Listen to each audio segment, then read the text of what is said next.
Chapter 1. There's no lake at Camp Green Lake. There once was a very large lake here, the largest lake in Texas. That was over 100 years ago. Now it is just a dry, flat wasteland. There used to be a town of Green Lake as well.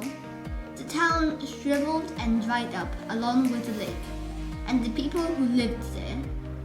During the summer, the daytime temperature hovers around 95 degrees in the shade. If you can find any shade, there's not much shade in a big, dry lake.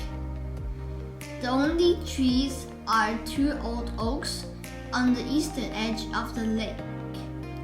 A hammock is stretched between the 2 trees, and a log cabin stands behind that. The campers are forbidden to lie in the hammock. It belongs to the warden. The warden owns the shade. Out on the lake, rattlesnakes and scorpions find shade under rocks and in holes dug by the campers. Here's a good rule to remember about rattlesnakes and scorpions. If you don't bother them, they won't bother you, usually. Being bitten by a scorpion or even a rattlesnake is not the worst thing that can happen to you. You won't die, usually. Sometimes a camper will try to be bitten by a scorpion or even a small rattlesnake. Then he will get to spend a day or 2 recovering in his tent, instead of having to dig a hole out of the lake. But you don't want to be bitten by a yellow-spotted lizard.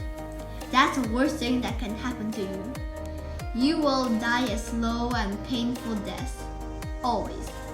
If you get bitten by a yellow-spotted lizard, you might as well go into the shade of the oak trees and lie in the hammock. There's nothing anyone can do to you anymore.